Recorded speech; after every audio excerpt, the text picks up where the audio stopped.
What up, world? What up, world? I'm back. You already know. You already know. Welcome to a new episode of Talking with TJ, man. Like, subscribe, share, follow me on all social media platforms: Instagram, TikTok, TJ Freeman 245, Instagram, YouTube King underscore part two, Facebook TJ Freeman. Man, I haven't made a new Twitter yet. I don't know why I haven't made one. I really don't feel like making one, but I am back. I really, you know what I'm saying. This video. I'm kind of back faster than I normally be. You know, it take me 2-3 months, but I told y'all I'm gonna try to be more consistent with these videos. That's the biggest thing that a lot of people be complaining about. Like, bro, you need to be more consistent. You need to be more consistent. So y'all forgive me. You see how I'm a little. But man, let's get into it, bro. I'm not even finna waste y'all time because we got a lot to talk about. It's crazy how so much can happen in a week, 2 weeks, 3 weeks, 4 weeks, 2, 3, 4 months. Man, it's just crazy how so much happened because it seemed like every time I have to do a video, I be having a million topics to talk about. So I'm not finna waste y'all time. We finna get right into it, bro. First off, we gonna talk about rest in peace to the gambler or the rapper in Dallas, Lil Ronnie and his daughter, man. I really don't never heard of him into this tragic situation. But I do wanna say, it used to be a time to where if you had a problem with somebody, bro, you handle it with that person. If you saw that person out with his mom or you saw that person out with his kids, you will let him make it. But we just living in a whole different generation, bro, to where these people don't give a damn if you with your mama. They don't give a damn if you with your kids. And I'm not saying like the way it look is like the people that killed him and the people that saw him, they probably didn't know he had his little girl with him. They just was like, boom, he at the car wash. We got a job to do. Let's do it. It's just tragic that his little girl was with him. But that's why I say, bro, like, the shit is just sad. I don't really want to spend too much time about that. They did arrest the two people who did it. One of them was found not too far from Houston. He was caught in Livingston. The other one was found in Fort Worth. The shit happened in Fort Worth. So, again, rest in peace to him. But I also want to say, we be always so quick to say like rest in peace to Dolph and Mo 3 and the people that died in the tragic situation, which we should say rest in peace to them. But I just hate how we try to act like they was just living this glorious life, like they was just living like an angel, bro. No, them niggas was talking about killing and what they'll do to their opposition too. It's just that they got caught first. Best believe if they didn't get caught first and they op had died before they did, they'll be celebrating and doing whatever just like the opposition. So yeah, it's tragic that these people die like this, but we gotta stop acting like that they was angels, like they wasn't talking about they was living a certain lifestyle. But again, rest in peace, especially to that baby girl. That shit is sad, man. Moving on, while we talking about, we gonna keep it in the rap industry right now. Everything we gonna keep it in hip hop. We gonna keep it in entertainment. It's just so much going on, and it's just, when you do your research on stuff, it's crazy, man. And that leads me to my next topic, where I'm gonna get real serious on real quick. If you don't know, if you haven't seen, if nobody told you, Big U and I think 10 others was arrested on RICO charges. Now I got all kind of followers. Most of my followers know, but if you don't know, Big U is a known Rolling 60 Crip from Los Angeles, California. Did his really heavy gang banging like in the 80s and stuff. Did time. Came out maybe like 2007. I think he might have got released. Started doing legitimate business, so we thought. Was one of the first persons to put money behind Nipsey, supported Nipsey, really pushed Nipsey. Got caught with RICO charges. They talking about murder. They talking about he was moving like a mob, extorting dispensaries, extorting strip clubs, sex trafficking. They said he was moving prostitution, moving women across state lines. And when I first heard this, I was shocked like everybody else because we seen Big U turn his life around. we seen him. Oh, they also said that, you know, his recreation or his um building or facility that he got to help young teens and young men leave the gang lifestyle alone and turn their life around and do stuff positive was a front, uh basically, for his mafia tactics. They also said the nigga was scheming and scamming off of fake COVID loans and stuff. So it was a lot. But again, when I first seen him, I was shocked like everybody else, because again, we seen Big U in interviews. We seen Big U walking, doing peace walks and peace rallies, and talk about how he recruiting young men to be better and all these different things. You know, he really wasn't publicly gang banging and publicly, you know, even when Nipsey died, how people was trying to throw his name in there. You know, I was a big advocate saying like, nah, you know, Big U loved Nipsey, and Big U, you know, he was quiet. He stayed out the way. But when you read the indictment and then you go back and look at some of them old videos of what people were saying, and how when you support somebody or when you think highly of somebody, like I thought of Big U, you ignore shit that always was out there.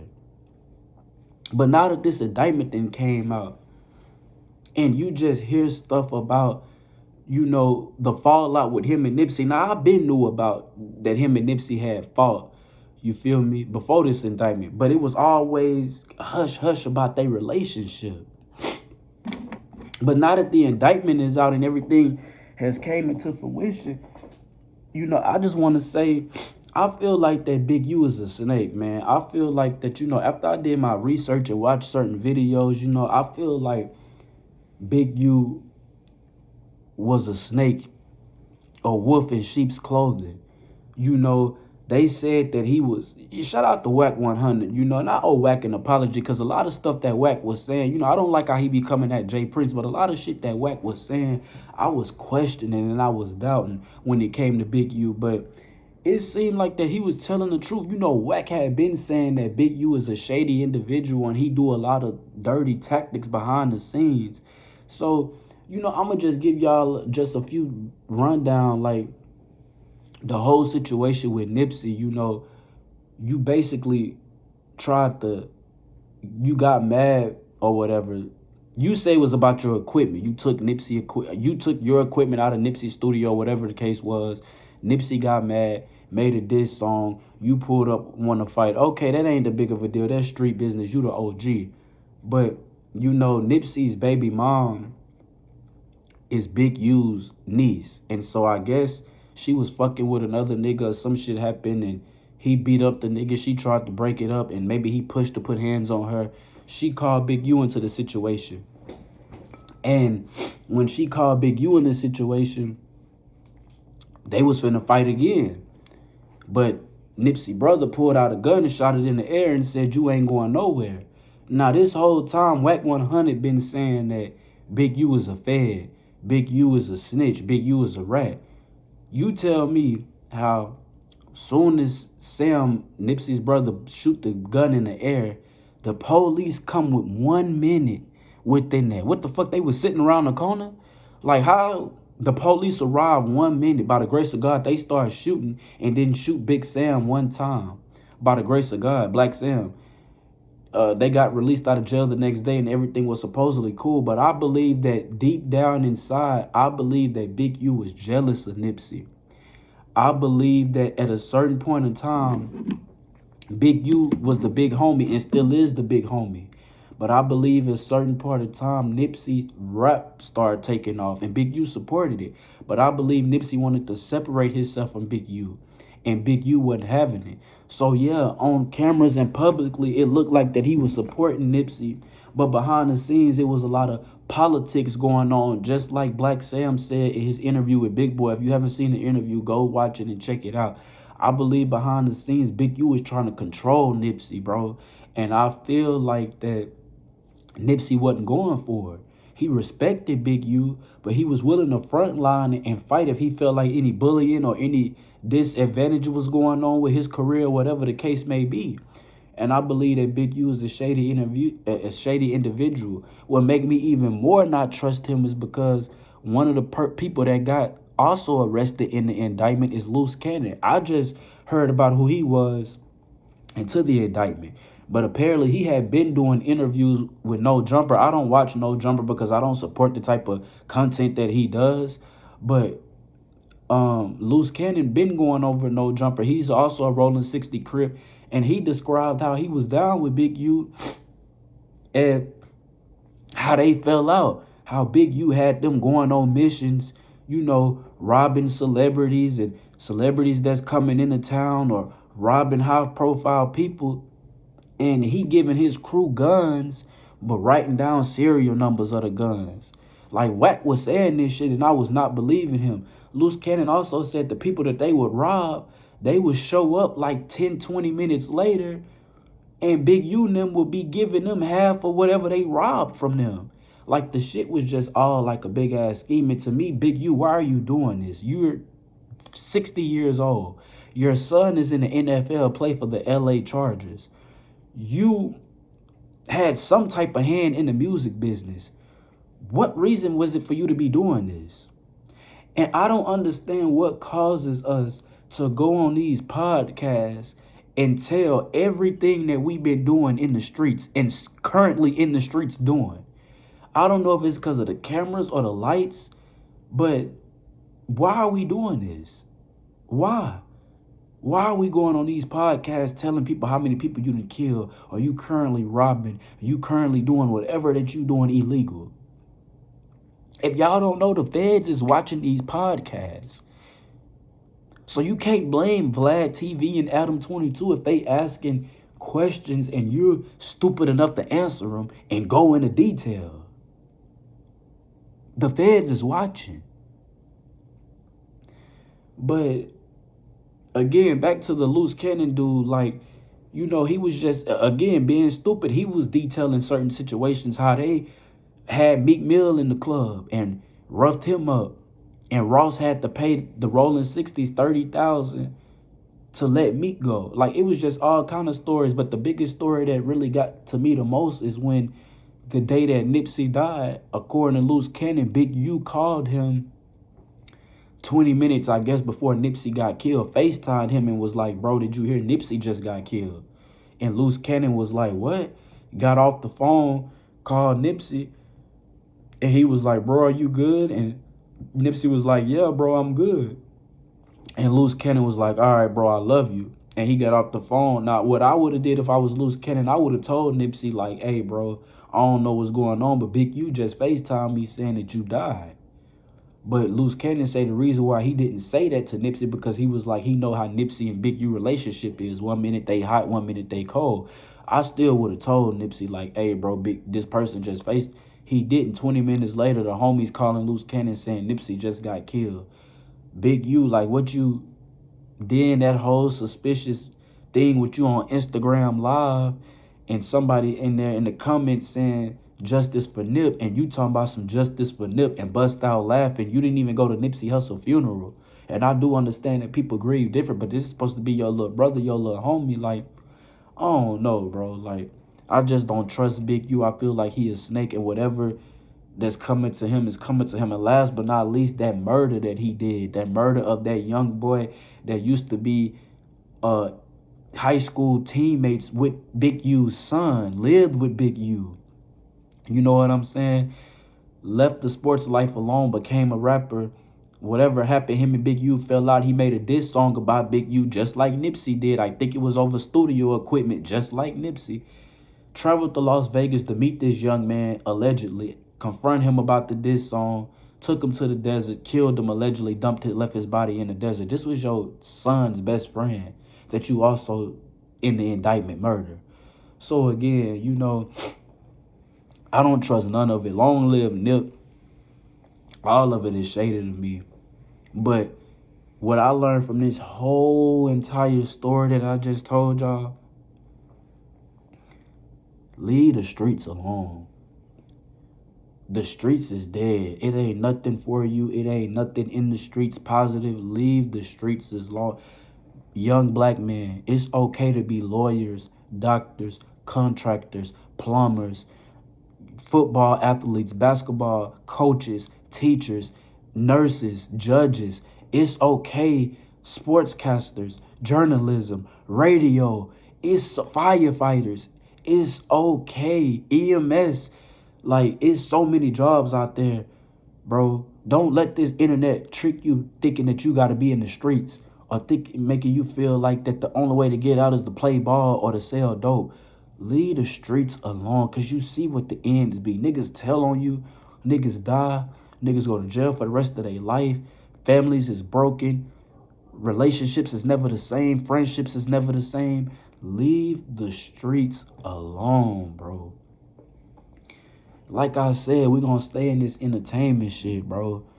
Like, I don't know what's going on, but the feds have been going overtime and putting in work. Yella Beezy just got indicted for murder for hire for the death of Mo 3. Rest in peace, Mo 3. Condolences to his family. I'm happy that y'all getting justice. And I really don't know too much about the details, but they said that Yella Beezy paid $50,000. $50,000. That's all it took, was $50,000 for you to get rid of somebody's life, for you to take somebody's son, for you to take somebody's dad, for you to take somebody's nephew, cousin, uncle, whatever.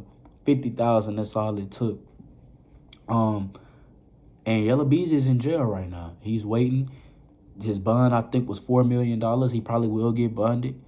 But again, another person that made money, that had hits, millions of streams on Spotify, and threw it all away, allegedly, over a nigga you didn't like.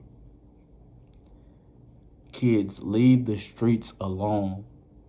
There's nothing cool about that lifestyle. That lifestyle will only lead you nowhere, bro. When more details come out about the Yella Beezy situation, I have more details for you, because it recently, literally, just happened. While we still going on the condolences, rest in peace to the legend, the icon, Angie Stone, died in a car crash.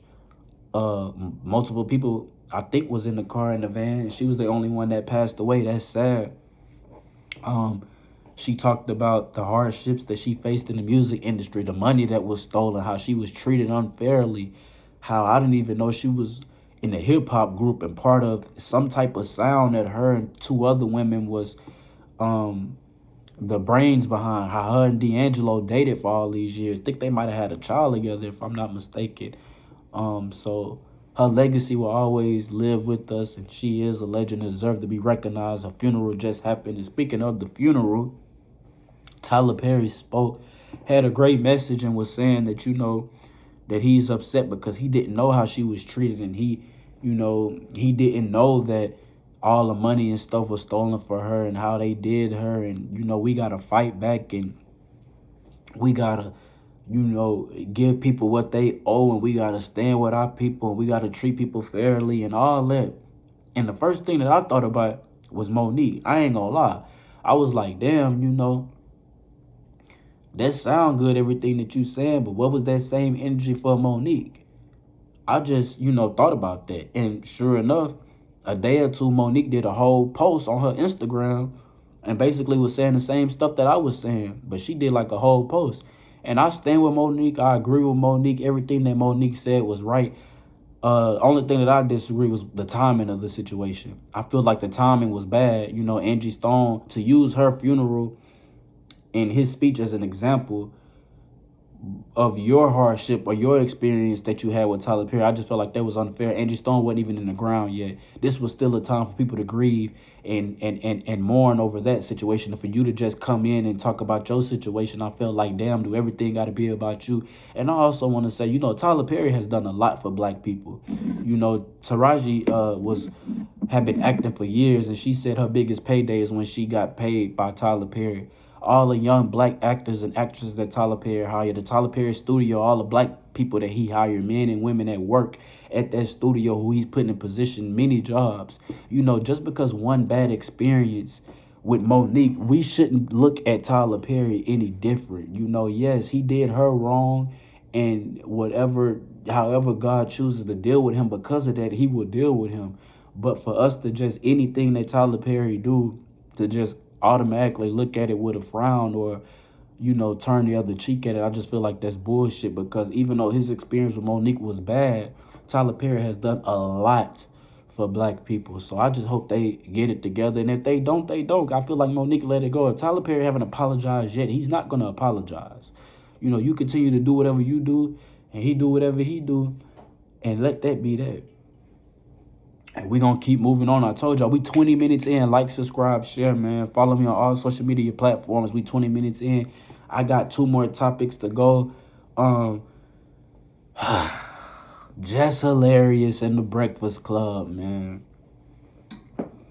If you haven't seen, Jess Hilarious went live. And she basically was sick of what everybody been saying in the comments about how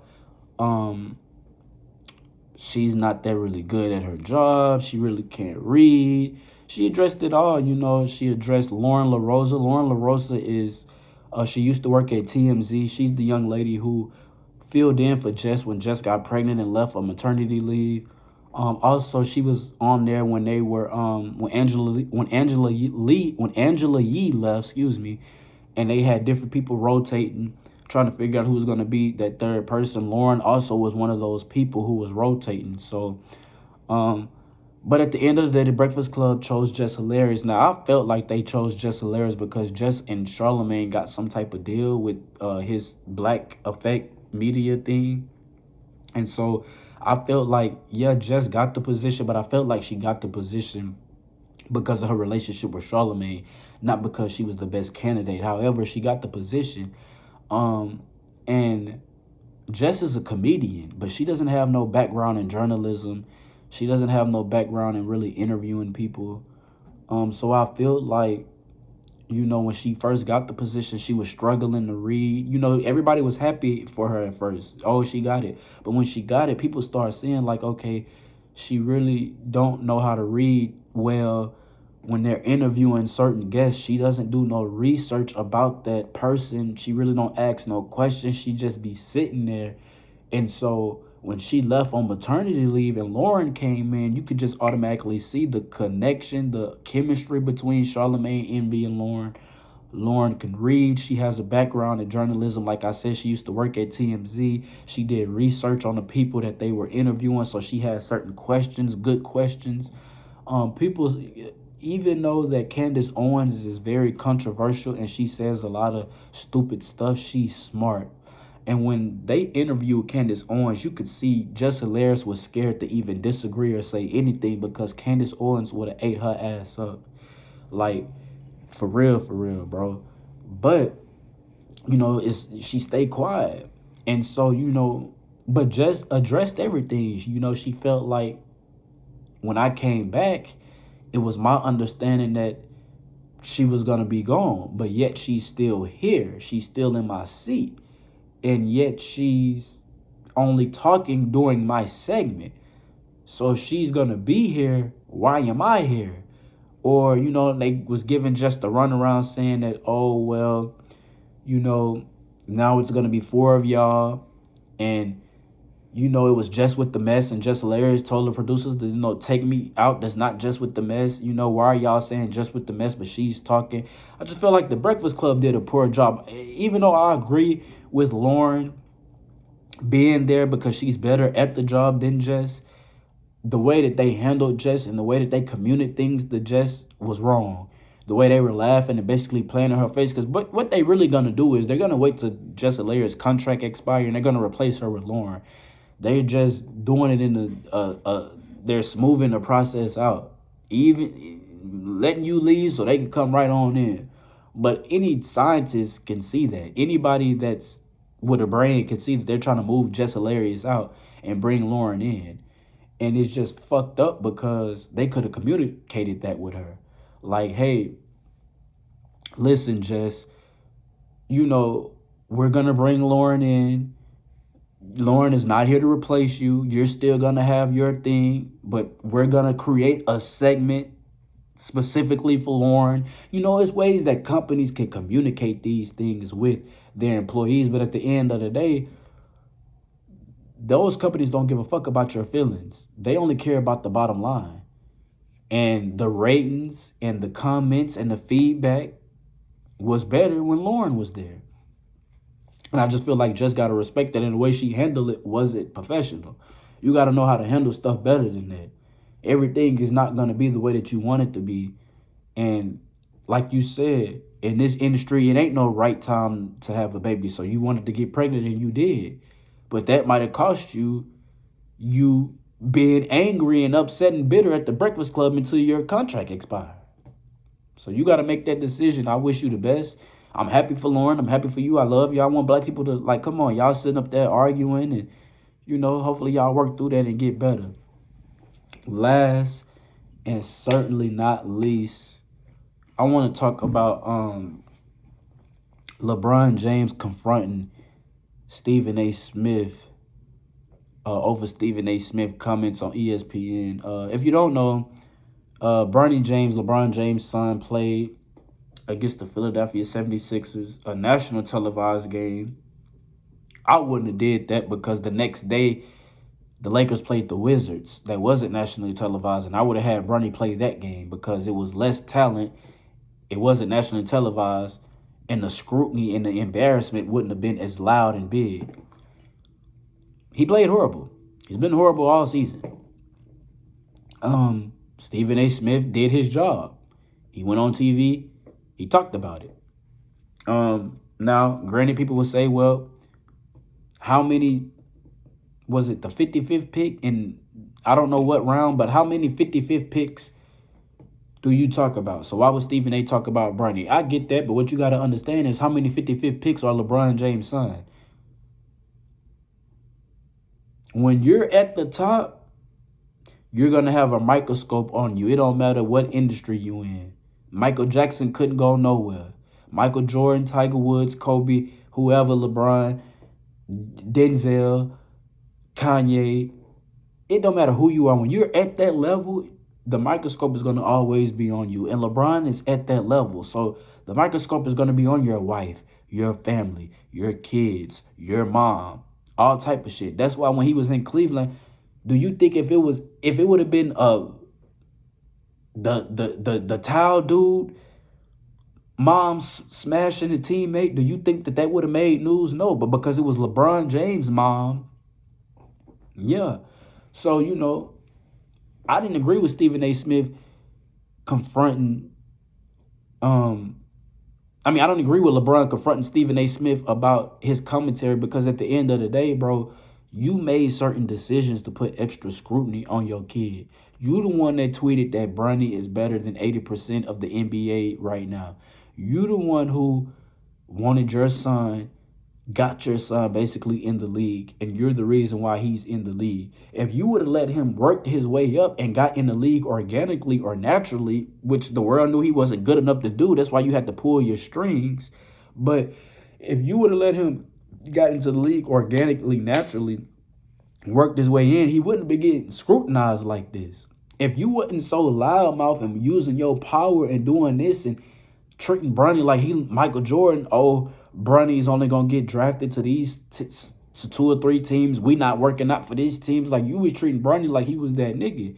Well, now he's in the league full of grown men, big boys, and this is what come with it. Bronny is a grown man. He's not a child. He's going to get critiqued. He's going to get criticized, good and bad. He's going to have to step to that podium like a grown man and answer questions that are difficult, some questions that are easy. He's going to have to answer questions when he have a great game and when he have a bad game. This is what comes with it. And you're not going to be able to babyfy him every step of the way. Yes, you are his father. But when I played basketball and the coach benched me for whatever reason, do you think that my mom and my stepdad was having conversations with the coach or let me put him in or why y'all got him on the bench? No. Like, this is what come with it. And I understand that you're his father and this is a dream come true. But let's be honest. Ken Griffey Sr. and Jr. were both superstars in baseball. Both in the Hall of Fame. So that fake ass picture that y'all took, LeBron and Bronny James ain't gonna be nowhere near on the level of LeBron.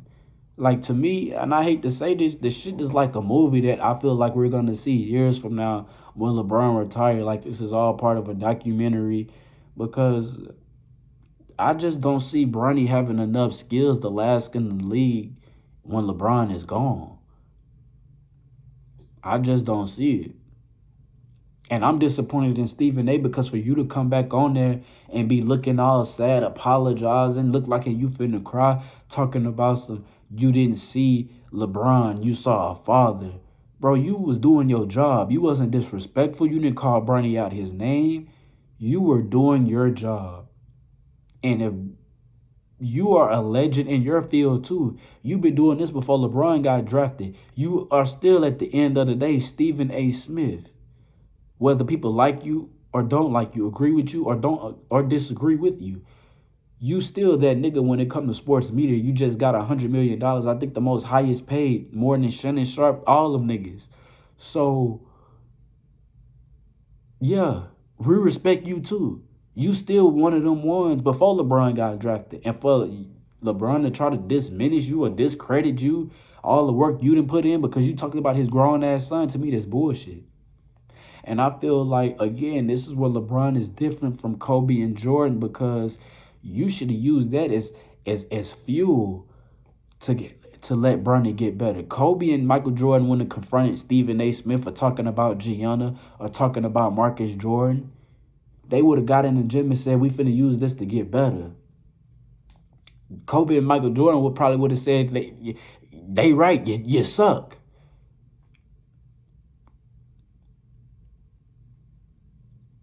But again, Stephen A. Smith, do your job.